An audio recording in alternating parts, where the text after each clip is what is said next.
Hello student, मैं doctor Furqan एक बार फिर से आपके लिए लेकर के आ गया एक बहुत ही इंटरेस्टिंग टॉपिक, इम्यूनिटी। क्लास 12 के स्टूडेंट के लिए ये टॉपिक है उनके chapter human health and disease से। और स्टूडेंट्स, ये एक ऐसा टॉपिक है जो आपके लिए बहुत ही इम्पोर्टेंट टॉपिक है। और ये हम नीट के पॉइंट ऑफ व्यू से बात करें, चाहे हम सीबीएसई बोर्ड एग्जामिनेशन के पॉइंट ऑफ व्यू से बात करें, हर एक पॉइंट ऑफ व्यू से ये बहुत ही इंपॉर्टेंट क्वेश्चन है। तो आज हम बात करने वाले हैं इम्यूनिटी पर। इम्यूनिटी अगर हम बात करें तो ये आज एक ऐसा शब्द है कि इंडिया ही नहीं पूरी दुनिया में, चाहे वो कम पढ़ा लिखा आदमी हो चाहे वो वेल क्वालिफाइड हो, सभी इस शब्द से पूरी तरीके से परिचित हो चुके हैं। और उसका रीजन है कोरोना। कोरोना के आने के बाद आपने देखा कि हर आदमी की जुबान पर सबसे ज्यादा गूगल पर अगर कोई वर्ड सर्च हुआ था कोरोना के टाइम में तो वो इम्यूनिटी थी। हर आदमी केवल एक ही चीज में लगा हुआ था कि भाई मेरी इम्यूनिटी बढ़ जाए किसी तरीके से, मेरी इम्यूनिटी बढ़ जाए किसी तरीके से। तो आज हम उसी इम्यूनिटी पर बात करने वाले हैं कि इम्यूनिटी क्या होती है, कितने टाइप्स की होती है, कैसे फंक्शन करती है। ये सारी बातें आज हम आज की क्लास में डिस्कस करने वाले हैं। ठीक है, तो चलिए बात करते हैं सबसे पहले इम्यूनिटी की। What is immunity? इम्यूनिटी है क्या? तो वेरी सिंपल, हर आदमी के शरीर में, हर इंसान के शरीर में रोग से लड़ने की क्षमता होती है और इसी रोग से लड़ने की क्षमता को इम्यूनिटी कहते हैं। Simple, the power of disease resistance. किसी भी इंसान के अंदर जो डिजीज से रेजिस्टेंट करने की पावर है वही उसकी इम्यूनिटी है। तो हर इंसान की बॉडी में इम्यूनिटी होती है, यानी डिजीज से लड़ने की पावर होती है। अब किसी की इम्यूनिटी थोड़ी कम होती है, किसी की इम्यूनिटी थोड़ी ज्यादा होती है। और इस इम्यूनिटी का बहुत सारे फैक्टर ऐसे हैं जो इम्यूनिटी को अफेक्ट करते हैं। जैसे आजकल के टाइम में लोग डब्बा बंद खाना खाने पे लोगों का ज्यादा फोकस्ड है। हम पैकेट्स की चीजें ज्यादा खा रहे हैं जिसमें बहुत सारे प्रिजर्वेटिव्स होते हैं, फूड को प्रिजर्व करने के लिए डाले जाते हैं। कहीं ना कहीं ये सब हमारी इम्यूनिटी को डिक्रीज करने वाले फैक्टर हैं। इसी के साथ अब इस समय स्टूडेंट्स देखिए, बोर्ड परीक्षा आने वाली है, बहुत सारे बच्चों को ढेर सारा स्ट्रेस होने वाला है कि जो है बोर्ड परीक्षा आ गई, अब मैं क्या करूं, ये टॉपिक नहीं तैयार है, अभी मुझे ये पढ़ना है, अभी मुझे ये पढ़ना है। इसमें बच्चा क्या करता है, बहुत सारा स्ट्रेस ले लेता है। और आपको पता है कि जब भी हम स्ट्रेस लेते हैं तो हमारा ब्रेन एक हार्मोन रिलीज करता है जिसका नाम है कार्टिसोल। अब जैसे ही कार्टिसोल का लेवल बढ़ता है, ये कार्टिसोल डब्ल्यूबीसीज को क्या करता है, डिक्रीज करना चालू करता है। डब्ल्यूबीसीज को किल करना चालू करेगा, आपकी इम्यूनिटी डिक्रीज होगी और आपको कोई ना कोई बीमारी लग सकती है। तो इसलिए सीरियस रहें, मगर टेंशन बिल्कुल ना लें। परीक्षा को लेकर के सीरियस रहना अच्छी बात है, बट स्ट्रेस लेना हेल्थ के लिए बेनिफिशियल नहीं हो सकता। तो इसलिए बिल्कुल स्ट्रेस ना लें। अच्छा भोजन करिए, हेल्दी फूड्स लीजिए, क्योंकि जब आप हेल्दी फूड्स लेते हैं तो हमारे बॉडी में नए डब्ल्यूबीसीज बनते हैं, नए ब्लड सेल्स बनते हैं और हमारी इम्यूनिटी क्या होती है, बूस्ट करती है। तो अच्छा हेल्दी न्यूट्रिशन लीजिए ताकि आपकी इम्यूनिटी अच्छी रहे। स्ट्रेस बिल्कुल ना लीजिए ताकि आपकी इम्यूनिटी पर कोई बैड इफेक्ट ना पड़े। और भी इम्यूनिटी के बारे में हम बहुत कुछ जानने वाले हैं आज की इस क्लास में। तो स्टूडेंट्स चलिए शुरू करते हैं। जैसा कि मैंने अभी आपको बताया कि इम्यूनिटी क्या है, the disease resistant power of the body is called immunity. Disease resistance power को हम क्या बोलते हैं, इम्यूनिटी बोलते हैं। ओवरऑल एबिलिटी, अब आप यहां से देख सकते हैं, overall ability of the host fight the disease causing organism. Disease causing organism से फाइट करने की जो हमारी एबिलिटी है उसी को इम्यूनिटी कहते हैं। तो अब इससे फाइट करने के लिए हमारे पास एक प्रॉपर सिस्टम है जिसे हम इम्यून सिस्टम कहते हैं। और बेसिकली जो हमारा इम्यून सिस्टम होता है वो जो है वो दो टाइप से आप कह सकते हैं कि हमारी इम्यूनिटी दो टाइप की होती है। कौन कौन सी, अभी बात करते हैं टाइप ऑफ इम्यूनिटी की। ठीक है, अब टाइप ऑफ इम्यूनिटी क्या है एक है हमारी इन्नेट इम्यूनिटी और दूसरी है एक्वायर्ड इम्यूनिटी। अभी ये जो इन्नेट इम्यूनिटी है ये क्या है? ये हमें बाई बर्थ मिलती है, यानी जब हम पैदा होते हैं ना तो ये इम्यूनिटी लेके पैदा होते हैं बाई बर्थ। जब किसी भी इंसान की, दुनिया में जितने भी लोग हैं उन सभी के पास इन्नेट इम्यूनिटी होती है जो हमें बाई बर्थ मिलती है। और ये दूसरी बात की ये नॉन स्पेसिफिक होती है। नॉन स्पेसिफिक का मतलब है कि चाहे आपकी बॉडी में किसी तरह का पैथोजन आए, चाहे कोई वायरस आए, चाहे कोई बैक्टीरिया आए, या कोई फंजाई आए, या कोई भी पैथोजन किसी भी टाइप का हो, उसे इससे मतलब नहीं है कि वो किस टाइप का पैथोजन है। उसे मतलब क्या है कि वो पैथोजन है और वो डिजीज कॉज करेगा और हमारी ये इम्यूनिटी उसके लिए क्या करेगी? उसके अगेंस्ट फाइट करेगी। तो ये जो इम्यूनिटी होती है वो नॉन स्पेसिफिक इम्यूनिटी होती है। तो आज हम आगे बात करने वाले हैं इसी इन्नेट इम्यूनिटी के बारे में। अभी दूसरी है एक्वायर्ड इम्यूनिटी। ये इम्यूनिटी सबकी अलग अलग हो सकती है। ये इम्यूनिटी हमारे पास बर्थ से नहीं होती। एक्वायर्ड इम्यूनिटी एक ऐसी इम्यूनिटी है जो हम जब इस दुनिया में आ जाते हैं और इस एटमॉस्फेयर में आते हैं और इस एटमॉस्फेयर के डिफरेंट ऑर्गेनिज्म के कांटेक्ट में आते हैं, तो उनके कांटेक्ट में आने से हमारी ये इम्यूनिटी धीरे धीरे धीरे धीरे धीरे धीरे बिल्डअप होती है। तो इसे कहते हैं एक्वायर्ड इम्यूनिटी। ये हमने खुद से एक्वायर की है, खुद से कमाई है।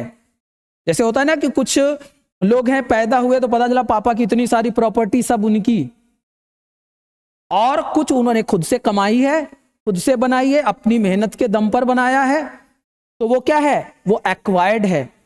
और जो आपको बाय बर्थ मिलता है वो क्या है? इन्नेट इम्यूनिटी है। ये नॉन स्पेसिफिक होता है, ये जो है वो स्पेसिफिक होता है। कैसा होता है? स्पेसिफिक होता है। जैसे जिस टाइप का पैथोजन आपकी बॉडी में इंटर करता है वैसी उसी टाइप की एंटीबॉडी हमारी बॉडी में, उसी टाइप की मेमोरी सेल हमारी बॉडी में, उसी तरह की प्लाज्मा सेल हमारी बॉडी में बनेगी और वो हमारी एक्वायर्ड इम्यूनिटी का पार्ट होगी। तो आगे हम बात करते हैं। तो आइए सबसे पहले हम लोग डिटेल में बात करेंगे इन्नेट इम्यूनिटी के बारे में। तो जानते हैं इन्नेट इम्यूनिटी क्या है। जैसा कि अभी अभी मैंने आपको बताया कि इन्नेट इम्यूनिटी बाई बर्थ होती है, जन्म से आपको मिलती है, नॉन स्पेसिफिक होती है यानी सबके लिए कॉमन होती है। अब ये जो हमारी इम्यूनिटी है इसे हम 2 पार्ट में डिवाइड करते हैं। पहला है आपका फर्स्ट लाइन ऑफ डिफेंस और दूसरा है आपका सेकेंड लाइन ऑफ डिफेंस। एक बात याद रखनी है आपको कि आपका जो फर्स्ट लाइन ऑफ डिफेंस है वो एक्सटर्नल होता है और जो आपका सेकेंड लाइन ऑफ डिफेंस है ये इंटरनल होता है। तो हम बात करते हैं first line of defence external की। अब आप देखो कोई पैथोजन आएगा तो सबसे पहले वो किसके कांटेक्ट में आएगा? आपकी स्किन के कांटेक्ट में आएगा। किसके कांटेक्ट में आएगा? आपकी स्किन के कांटेक्ट में आएगा। या मान लीजिए आप एयर इनहेल कर रहे हो तो हवा के साथ वो वायरस या बैक्टीरिया आपकी नॉस्ट्रिल्स के थ्रू इंटर करेगा तो म्यूकस मेम्ब्रेन के कांटेक्ट में आएगा। या मान लीजिए कि आपने मुंह खोला और कोई भी एयर या कुछ आपने इनहेल किया या कुछ आपने इनटेक किया, वो भी किसके कांटेक्ट में आएगा? सबसे पहले आपके म्यूकस मेम्ब्रेन के कांटेक्ट में आएगा। तो दोनों कंडीशन में आप चाहे नॉस्ट्रिल के थ्रू बैक्टीरिया या पैथोजन इंटर करे, चाहे माउथ के थ्रू इंटर करे या स्किन के कांटेक्ट में आए, ये सारी कंडीशन क्या होगी आपकी? ये फर्स्ट लाइन डिफेंस में आएगी, एक्सटर्नल। अब अगर हम स्किन की बात करें या म्यूकस की बात करें तो हमारा म्यूकस जो होता है उसमें एक एंजाइम होता है जिसका नाम है लाइसोजाइम एंजाइम। और लाइसोजाइम एंजाइम जो होता है वो एंटीबैक्टीरियल एंजाइम होता है। तो लाइसोजाइम जैसे कोई भी पैथोजन इंटर करेगा फर्स्ट लाइन ऑफ डिफेंस तुरंत एक्टिव होगा और तुरंत ही उसे, इसी तरीके से हमारी जो स्किन होती है, स्किन में स्वेट ग्लैंड होती हैं जो स्वेट का सिक्रीशन करती हैं और स्वेट में भी लाइसोजाइम पाया जाता है। तो ये हो गई हमारी फर्स्ट लाइन ऑफ डिफेंस। अब मान लीजिए कि कोई जो आपकी ये फर्स्ट लाइन ऑफ डिफेंस है, इस फर्स्ट लाइन ऑफ डिफेंस को हम दो पार्ट में डिवाइड करते हैं। कौन कौन सा? सबसे पहले आता है आपका फिजिकल बैरियर। फिजिकल बैरियर का मतलब क्या कि जो हमारे पैथोजन जो हमारी बॉडी के कांटेक्ट में आ रहे हैं उनसे उनका फिजिकल इंटरेक्शन होगा। फिजिकल इंटरेक्शन, और फिजिकल इंटरेक्शन में अगर हम देखें तो हमारा फिजिकल इंटरेक्शन पैथोजन से किन से होगा? आपकी स्किन से होगा, आपकी म्यूकस मेम्ब्रेन से होगा। तो ये इंटरेक्शन, या आप कह सकते हैं कि हमारे जो फिजिकल बैरियर हैं वो है हमारी स्किन और हमारी म्यूकस मेम्ब्रेन। उसके बाद फिर आता है दूसरा आपका फिजियोलॉजिकल बैरियर। फिजियोलॉजिकल बैरियर का मतलब है कि इसमें कुछ फिजियोलॉजिकल एक्टिविटी होगी। और वो फिजियोलॉजिकल एक्टिविटी क्या है? फिजियोलॉजिकल एक्टिविटी का मतलब है कि जब कोई पैथोजन इंटर करेगा तो उसका इंटरेक्शन होगा बॉडी के साथ, और उस इंटरेक्शन में कुछ ना कुछ मटेरियल सिक्रीट होगा जो कि डिफेंस मैकेनिज्म में काम करेगा। तो अभी आप देखें फिजियोलॉजिकल बैरियर में क्या आएगा? फिजियोलॉजिकल बैरियर में आएगा टीयर्स। सबसे पहले टीयर, कोई चीज आपके आंख के कांटेक्ट में आई तो कॉर्निया पे आएगी। अब क्या होगा? आपकी आंखें, जो आपकी आंखों में टीयर ग्लैंड्स हैं, वो टीयर का सिक्रीशन करेंगी। अक्सर देखा होगा कि कोई चीज पड़ जाए आंख में, कोई कीड़ा चला जाए, कुछ भी चला जाए आंख में, तो आंखों से क्या होती है? टीयरिंग स्टार्ट हो जाती है ना, आंसू बहने लग जाते हैं। और ये जो आपके टीयर्स होते हैं इसमें लाइसोजाइम एंजाइम होता है। वो क्या करता है? वो उस पैथोजन को क्या करेगा? किल करेगा। तो यहां पर क्या हो रहा है? पैथोजन के पहुंचने के बाद ग्लैंड एक्टिव हो रही है और वो कुछ सिक्रीट कर रही है, तो इंटरेक्शन हो रहा है ना, तो इसलिए इसको क्या बोलते हैं? Physiological barrier. ऐसे ही समझे HCl, हमारे स्टमक में आप जानते हैं कि जब गैस्ट्रिक जूस का सिक्रीशन होता है उसमें HCl होता है। तो जब भी आप कोई भी फूड इनटेक करें और उसके साथ जो है वो कुछ बैक्टीरिया या कुछ पैथोजन चला गया आपकी बॉडी में, तो HCl क्या करेगा? उस बैक्टीरिया को किल करेगा। ये आपका फर्स्ट लाइन ऑफ डिफेंस है। उसके बाद इसी तरीके से अगर हमारा स्वेट है, म्यूकस है, इन सब में लाइसोजाइम एंजाइम पाया जाता है और ये सब मिलकर के क्या करते हैं? हमारे फर्स्ट लाइन ऑफ डिफेंस का फिजियोलॉजिकल बैरियर बनाते हैं। देखिए मैंने लिखा lysozyme are present in saliva tears, it is anti bacterial in property. तो हमारे स्लाइवा में भी एंटीबैक्टीरियल प्रॉपर्टी होती है, हमारे टीयर में भी एंटीबैक्टीरियल प्रॉपर्टी होती है, हमारे स्वेट में भी एंटीबैक्टीरियल प्रॉपर्टी होती है। क्यों होती है? क्योंकि इन सब में पाया जाता है एक एंजाइम जिसका नाम है लाइसोजाइम। ठीक है, तो ये हो गया हमारा फर्स्ट लाइन ऑफ डिफेंस।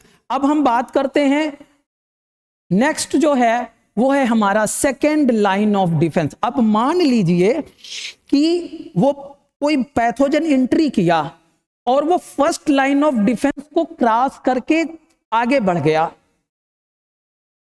तो क्या बॉडी उसको आने देगी? जैसे मैं एक छोटा सा एग्जांपल देता हूं, आप समझेंगे। पहले के टाइम में जब राजा महाराजाओं का दौर होता था और लोग आपस में, दो राजा के बीच में लड़ाई होती थी, तो वो अपने सेना को कई हिस्सों में बांट करके रखते थे कि कुछ पैदल वाले आगे रहेंगे, फिर उनके पीछे कुछ और घोड़े वाले रहेंगे, फिर उनके पीछे और दूसरी सेना होगी, एक प्रॉपर चैनल में कि पहले इनसे लड़ना है, फिर इनसे लड़ना है, फिर इनसे लड़ना है। कुछ किले के बाहर होंगे, कुछ किले के अंदर होंगे, कुछ किले की छत पर होंगे। तो ऐसे ही हमारी बॉडी में अलग अलग लेवल का डिफेंस सिस्टम होता है, तो जिसमें मैंने अभी आपको बताया first line of defence, second line of defence, third line of defence. तो अभी हम बात करते हैं सेकंड लाइन ऑफ डिफेंस की। अगर हम सेकंड लाइन ऑफ डिफेंस की बात करें तो सेकंड लाइन ऑफ डिफेंस जो होती है, इसमें आता है आपका सेलुलर बैरियर, इसमें आता है आपका इन्फ्लामेटरी बैरियर, इसमें आता है आपका फीबर, और इसमें आता है आपका साइटोकाइनिन बैरियर। तो अब यहां पर हम जानेंगे सेकेंड लाइन ऑफ डिफेंस में कि अगर कोई pathogen first line of defence से पार हो गया और वो बॉडी के अंदर गया है, तो सेकेंड लाइन ऑफ डिफेंस, जब first line of defence cross कर गया पैथोजन, अब सेकेंड लाइन ऑफ डिफेंस काम करेगा। कैसे काम करेगा वो हम एक एक करके जानेंगे। तो सबसे पहले हम बात करते हैं सेलुलर बैरियर की। अब अगर सेलुलर बैरियर की बात करें तो हमारी बॉडी में दो तरह की सेल होती हैं, एक होती है फैगोसाइटिक सेल और एक होती है non phagocytic cell. Phagocytic cell क्या होती है? फैगोसाइटिक सेल का मतलब होता है कि ऐसी सेल जो क्या करती हैं, किसी भी चीज को इंगल्फ करके, या आप कह सकते हैं उसका भक्षण कर लेती हैं, वो है फैगोसाइटिक सेल। और नॉन फैगोसाइटिक सेल कि वो उसे इंगल्फ तो नहीं करती लेकिन उसे किल करती हैं। उसे क्या करती हैं? किल करती हैं। तो अगर हम नेचुरल किलर सेल की बात करें तो हमारी बॉडी में नेचुरल किलर सेल जो होती हैं, जैसे हमारी बॉडी में होती है ना नेचुरल किलर सेल, ये क्या करती हैं? कोई भी पैथोजन आएगा उसे नेचुरली किल करेंगी बिना इंगल्फ किए हुए। Work again all pathogen. एक बात अभी मैंने पहले ही बताई आपको कि ये नॉन स्पेसिफिक में है, हम कोई भी पैथोजन पहुंचेगा तो जो आपकी जो है नेचुरल किलर सेल होंगी वो उनको अटैक करेंगी और उनको क्या करेंगी? किल करेगी। तो natural killer cell work against all pathogen. अब अगर हम फैगोसाइटिक सेल की बात करें तो फैगोसाइटिक सेल जो होती हैं वो क्या होती हैं? कुछ फैगोसाइटिक सेल हमारे ब्लड में होती हैं और कुछ फैगोसाइटिक सेल हमारे टिश्यूज में होती हैं। जो फैगोसाइटिक सेल हमारे ब्लड में होती है उसमें बेसिकली होती है हमारी जो मोनोसाइट और न्यूट्रोफिल सेल हैं, वो होती हैं हमारे ब्लड में। अब अगर हम मोनोसाइट और न्यूट्रोफिल सेल की बात करें, आपकी एनसीईआरटी में एक वर्ड दिया है पीएमएनसी, पॉलीमार्फोन्यूक्लिएटेड सेल।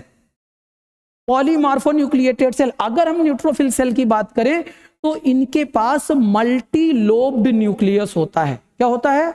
Multi lobed nucleus. यानी कि जैसे मान लो कि ये एक न्यूट्रोफिल सेल है तो इसके पास जो न्यूक्लियस होगा उसमें इस तरीके से कई सारे आपको लोब मिल जाएंगे, कई सारे लोब मिल जाएंगे ऐसे। तो अभी देख रहे हैं आप इसमें मैंने कितने लोब बनाए हैं? 4। तो आप कह सकते हैं कि ये न्यूट्रोफिल कैसी है? टेट्रा लोब्ड है। अब इसमें 5 लोब बना दूं तो पेंटा लोब हो जाएगा, 6 लोब बना दूं तो हेक्सा लोब हो जाएगा, 7 बना दूं तो हेप्टा हो जाएगा। तो अलग अलग मॉर्फोलॉजी का, अलग अलग morphologically different types of nucleus, different morphology के न्यूक्लियस न्यूट्रोफिल सेल में पाए जाते हैं।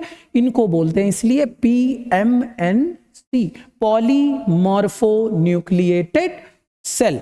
ठीक है, तो ये सेल तो मोनोसाइट्स और न्यूट्रोफिल सेल कहां पे होती हैं? हमारे कहां पर होती हैं? हमारे ब्लड में होती हैं। मोनोसाइट्स और न्यूट्रोफिल ये कहां होती हैं आपके? ये दोनों आपके ब्लड में होती हैं और इनका काम क्या है? फैगोसाइटोसिस करना। फैगोसाइटोसिस का मतलब क्या? अगर आपको ध्यान होगा तो आपने अमीबा में न्यूट्रिशन पढ़ा था और उसमें आपने पढ़ा था कि फैगोसाइटोसिस, अमीबा जो फूड होता है उसको क्या करता है? चारों तरफ से घेर कर अंदर बॉडी के कैप्चर करके फिर बॉडी के अंदर ले जाके डाइजेस्ट कर देता है। That is phagocytosis. ऐसे ही ये जो मोनोसाइट और न्यूट्रोफिल हैं, किसी पैथोजन को चारों तरफ से इन्होंने कैप्चर किया, अंदर ही अपनी सेल के अंदर कैप्चर करने के बाद अंदर ही डाइजेस्ट कर दिया। That is phagocytosis. तो ये क्या करने वाली है? फैगोसाइटोसिस करने वाली है। अब हमारी ब्लड की तो बात हो गई, अब बात करते हैं टिश्यू में।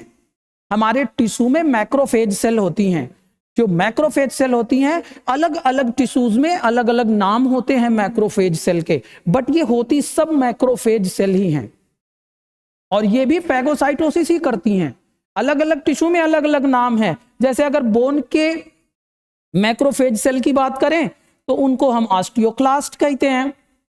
अगर हम कार्टिलेज में पाए जाने वाले की बात करें मैक्रोफेज की तो उन्हें हम कॉन्ड्रियोक्लास्ट कहते हैं। लीवर वाले को हम बोलते हैं कुफर सेल, टिश्यू में हिस्टोसाइट्स, ठीक है। और इन सबको ओवरऑल आप कह सकते हैं these all are macrophage and they are all scavenger of our body. हमारे बॉडी का स्क्वेंजर है ये, जो भी इधर उधर से फालतू का कचरा घुसा है बॉडी में, सबको साफ करने का काम इनका है। किसी भी टिश्यू में ये अगर कोई भी आपके लगभग बॉडी के हर टिश्यू में मैक्रोफेज सेल किसी ना किसी फॉर्म में पाया जाता है और किसी ना किसी फॉर्म में। और इनका काम क्या है? इनका काम है स्क्वेंजिंग करना, यानी कि साफ सफाई। कोई भी हार्मफुल मटेरियल, हार्मफुल बैक्टीरिया अगर इंटर कर गया, टिश्यू तक पहुंच गया, फर्स्ट जो है लाइन ऑफ डिफेंस को क्रॉस करके सेकेंड लाइन ऑफ डिफेंस में, तो ये उसको कुल मिलाकर के क्या करने वाली है? साफ करने वाली हैं। तो ये होता है हमारा सेलुलर बैरियर, ठीक है। तो अभी ये हमने आपको फर्स्ट बताया सेलुलर बैरियर। अब बात करते हैं नेक्स्ट की। तो नेक्स्ट है इन्फ्लामेटरी बैरियर। आपने चीज रियलाइज किया होगा कि जब भी कहीं हमको चोट लगती है या कभी कहीं इन्फेक्शन वगैरह होता है, तो वहां पर इन्फ्लामेशन होता है। क्या होता है? इन्फ्लामेशन होता है। अब जो है ये इन्फ्लामेशन होता कैसे है? इन्फ्लामेशन का मतलब कि आप कह सकते हैं नॉर्मल लैंग्वेज में स्वेलिंग या एक्यूमुलेशन ऑफ बॉडी फ्लूइड, जिस जगह पर हो जाता है वहां इन्फ्लेमेशन हो जाती है। अब हम बात करेंगे कि ये होता कैसे है। देखिए, जैसे मान लीजिए सपोज दैट कि जो है ये आपकी ब्लड वेसल्स है, ठीक है, ये आपकी ब्लड वेसल्स है, ठीक। अब ये ब्लड वेसल्स जो है, ये ब्लड वेसल्स जो है वो क्या हुई? एक कहीं से थोड़ी सी रप्चर्ड हो गई, ठीक। आपको कोई इंजरी हो गई, अभी जब इंजरी हो गई ये रप्चर्ड हो गई, ठीक है, ये क्या हुई? रप्चर्ड हो गई। अब क्या होगा यहां पर? यहां पर होंगे आपके इंजर्ड टिश्यू। ये क्या था आपका? ये था आपका ब्लड वेसल्स। क्या था ये? ब्लड वेसल्स था। इंजरी हो गई, अभी ये क्या हो गया? ये है आपका इंजर्ड टिश्यू, इंजर्ड टिश्यू। अब ये जो इंजर्ड टिश्यू होता है, ये इंजर्ड टिश्यू क्या करता है? ये इंजर्ड टिश्यू रिलीज करता है एक हार्मोन जिसका नाम है प्रोस्टाग्लैंडिन। क्या नाम है? प्रोस्टाग्लैंडिन। अब ये जो प्रोस्टाग्लैंडिन है, ये प्रोस्टाग्लैंडिन क्या करता है? ये प्रोस्टाग्लैंडिन दो काम करता है, स्टिमुलेट कर देगा। ये क्या करेगा? स्टिमुलेट करेगा। किसको? पेन रिसेप्टर को। आपने देखा होगा जब भी चोट लगती है आपको दर्द महसूस होता है, और वो जरूरी भी है, क्योंकि जो पेन का सेंसेशन होगा वो क्या करता है? हमारे WBC तक जाएगा और WBC वहां आकर एक्यूमुलेट होगी, इसलिए पेन का होना भी जरूरी है। उसके बाद पेन रिसेप्टर हो गया आपका, और दूसरा ये स्टिमुलेट कर देती है मास्ट सेल को। इसको? मास्ट सेल को। अब ये दोनों को जब स्टिमुलेट कर देती है तो ये हमारा जो मास्ट सेल है, ये मास्ट सेल रिलीज करता है। ये मास्ट सेल क्या करता है? रिलीज करता है हिस्टैमिन। क्या रिलीज करता है? ये रिलीज करता है हिस्टैमिन। और हिस्टैमिन जो होता है ना, वो एक वैसोडाइलेटर होता है। क्या होता है? एक वैसोडाइलेटर होता है। जैसे मान लो कि ये आपकी ब्लड वेसल्स है, तो ये ब्लड वेसल्स क्या होगी? ये ब्लड वेसल्स जो है थोड़ी सी जो है वैसोडाइलेटर। हिस्टामिन क्या है? एक वैसोडाइलेटर है। तो आपकी जो ब्लड वेसल्स है ये डायलेट कर जाएगी। अब जब ये डायलेट करेगी तो इसकी परमिबिलिटी क्या होगी? बढ़ जाएगी। और जब इसकी परमिबिलिटी बढ़ेगी तो इस ब्लड में मौजूद जो WBC होंगे ना, वो जो WBC होंगे, इसमें जो WBC होंगे वो इसकी मेम्ब्रेन से निकलेंगे बाहर। और बाहर निकलने के लिए पता है, बाहर निकलने के लिए मान लो ये हो गया WBC। अब ये WBC निकल गया बाहर, कैसे निकलता है ये? By amoeboid movement, by amoeboid movement, amoeboid movement करते हुए बाहर जाएगा। और एमीबॉयड मूवमेंट करने की जो प्रोसेस होती है उसको कहते हैं डायापिडेसिस। क्या बोलते हैं? डायापिडेसिस। क्या कहते हैं? Amoeboid movement of WBC is called diapedesis. अब ये जो WBC निकला, अच्छा ये जब ओपनिंग होगी तो यहां से क्या होंगे? यहां से बैक्टीरिया भी तो अंदर आएंगे। अब ये जो बैक्टीरिया अंदर आएंगे ये क्या करेंगे? ये कुछ टॉक्सिन रिलीज करेंगे और इन टॉक्सिन को सेंस करते हुए ये WBC यहां पहुंच जाएगा।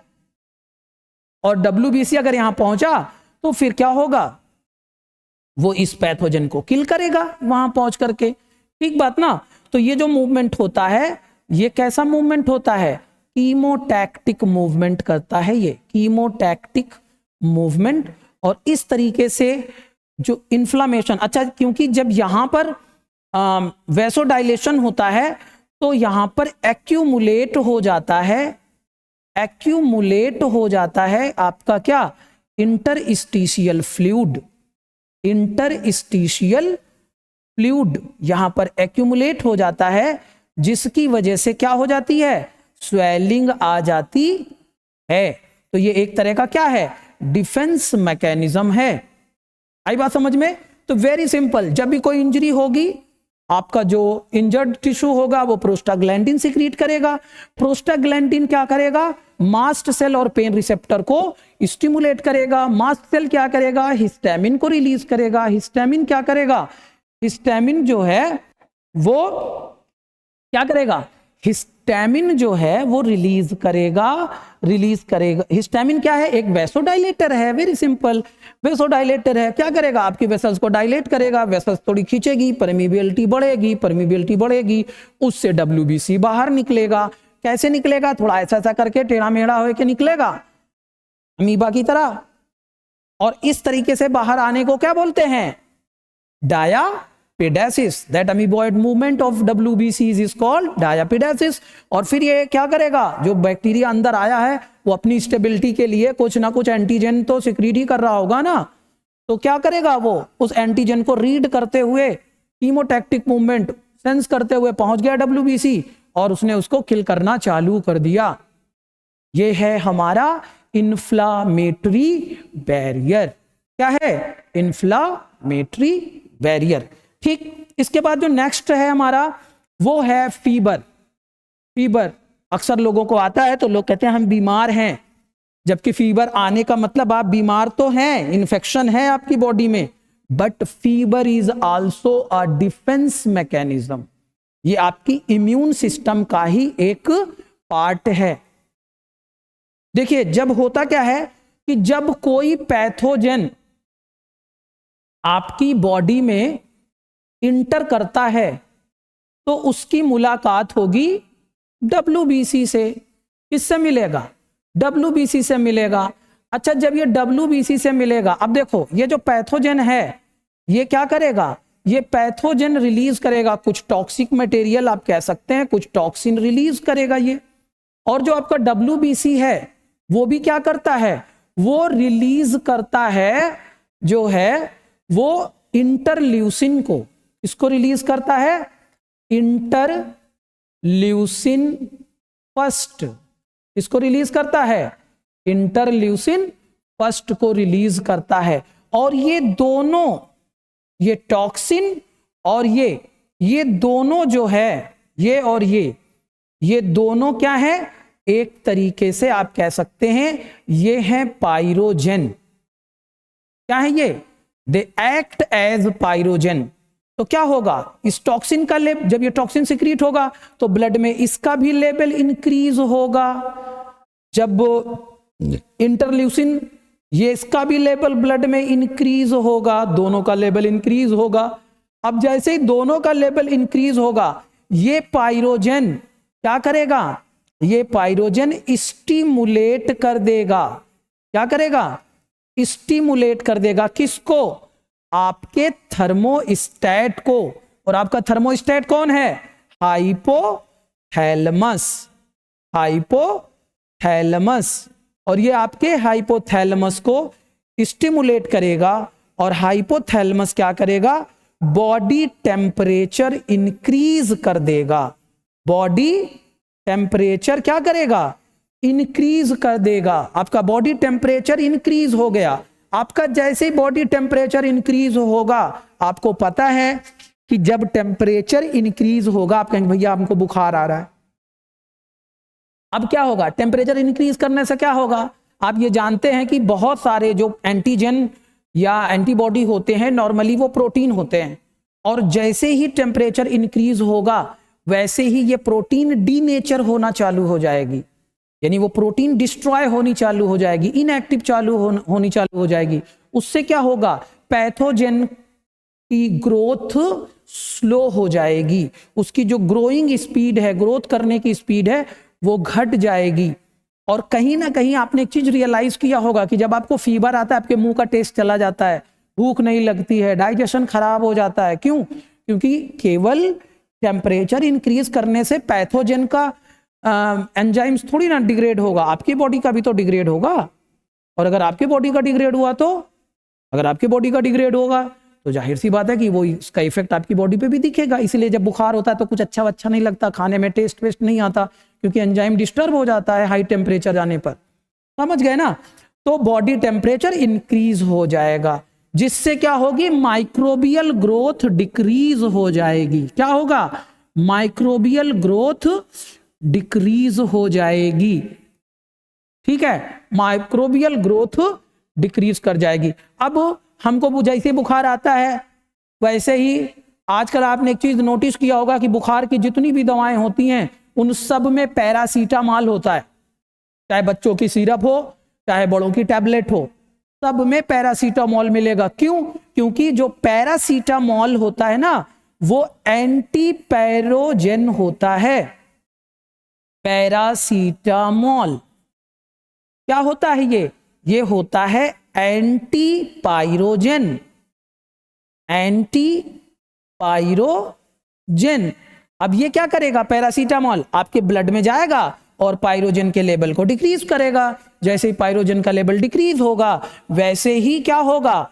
आपकी बॉडी में जो है आपका जो फिर से हाइपोथैलेमस स्टिमुलेट होगा, या टेम्परेचर डिक्रीज कर देगा, बुखार उतर गया।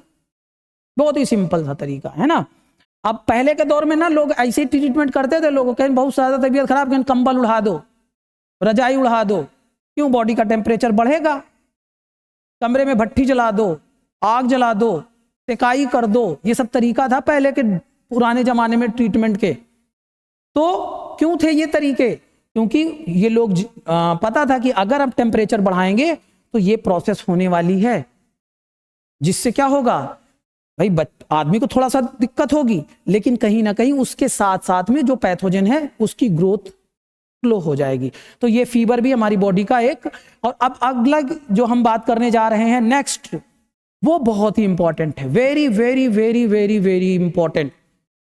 INF, interferon, cytokinin barrier. Cytokinin barrier. अब अगर हम बात करते हैं साइटोकाइनिन बैरियर, तो बेसिकली यहां पर हम बात करेंगे वायरस इन्फेक्टेड सेल किस तरीके से हमारे बॉडी के बाकी सेल को इन्फेक्ट होने से बचाती है। That is the interferon. अब यहां पर हम बात करते हैं इंटरफेरॉन क्या है। इंटरफेरॉन जो है वो एक तरीके से एक स्मॉल अमीनो एसिड है, लगभग 270 से 80 के नियर अबाउट इसमें अमीनो एसिड्स होते हैं। खैर उसके बारे में आपको ज्यादा जानने की जरूरत नहीं है, इतना समझिए कि स्मॉल अमीनो एसिड होते हैं। वायरस इन्फेक्टेड सेल, अब देखो यहां पर आप समझो, मान लो सपोज करो कि जो है ये एक वायरस इन्फेक्टेड सेल है, एक सेल है ये भाई। अब जाहिर सी बात है सेल है तो न्यूक्लियस भी होगा ना न्यूक्लियस। चलो भाई न्यूक्लियस भी बना दिया हमने, है। और अब अगर न्यूक्लियस है तो न्यूक्लियस में क्या, न्यूक्लियस में डीएनए भी तो होगा। चलो न्यूक्लियस में हमने डीएनए भी बना दिया। अच्छा अभी डीएनए है तो वेरी सिंपल, अब मान लो कि एक वायरस पहुंच गया। कौन पहुंच गया? एक वायरस पहुंच गया इसको इन्फेक्ट करने के लिए। अभी ये वायरस आ गया, यहां पे ये वायरस आ गया। ये वायरस क्या करेगा? ये वायरस अपने जेनेटिक मटेरियल को इसमें इंसर्ट करा देगा। मान लो इसने इंसर्ट करा दिया अपने जेनेटिक मटेरियल को। अब ये जेनेटिक मटेरियल आकर के यहां बाइंड कर जाएगा, और बाइंड करेगा तो क्या होगा? ये कुछ प्रोटीन बनाएगा, ठीक है। अब क्या होगा? अब ये क्या हो गई? अब आप एक बात समझो, अब आपकी जो सेल है वो हो गई वायरस इन्फेक्टेड। क्या हो गई ये सेल? ये सेल हो गई वायरस इन्फेक्टेड। ये हो गई वायरस इन्फेक्टेड सेल। अब ये जो वायरस इन्फेक्टेड सेल है ये सिक्रीट करेगी इंटरफेरॉन। क्या सिक्रीट करेगी? ये सिक्रीट करेगी इंटरफेरॉन। इंटरफेरॉन हम इसे आईएनएफ भी कहते हैं। क्या कहते हैं? आईएनएफ भी कहते हैं। इंटरफेरॉन क्या है? ये एक स्मॉल अमीनो एसिड है। क्या है? स्मॉल अमीनो एसिड है। स्मॉल अमीनो एसिड है ये। अच्छा और एक बात, ये कभी वायरस को नहीं मारेगा। नेवर किल वायरस। कभी वायरस को मार ही नहीं सकता। क्यों? अरे भाई जो पहले से ही मरा हुआ है, ठीक है, जो पहले से ही मरा हुआ उसे आप क्या मारोगे? तो कैसे रोकेगा? कैसे? ये सिंपली अभी मैं आगे आपको बताऊंगा कैसे रोकेगा। वायरस को नहीं मारता है, लेकिन काम कैसे करता है आइए उस पर चलते हैं। तो अभी मान लो कि ये आपके पास दूसरी एक नॉर्मल हेल्दी सेल है। ये नॉर्मल हेल्दी सेल है, ये उसका न्यूक्लियस है, तो ये उस न्यूक्लियस में डीएनए है, ठीक है। तो क्या होता है कि जो हमारी हेल्दी सेल होती हैं उनके पास क्या होते हैं? कुछ रिसेप्टर होते हैं, और ये इंटरफेरॉन यहां जाकर के इससे मिलता है और इसे स्टिमुलेट करता है। जब ये इसे स्टिमुलेट करता है, ठीक है, जब ये इसे स्टिमुलेट करता है तो क्या करता है? ये जो है एक प्रोटीन बनाती है जिसे हम बोलते हैं एंटीवायरल प्रोटीन। Antiviral protein. और ये एंटीवायरल जो प्रोटीन बनाता है, ये एंटीवायरल प्रोटीन क्या करता है? ये प्रिवेंट कर देता है किसको? Prevent translation of viral genome.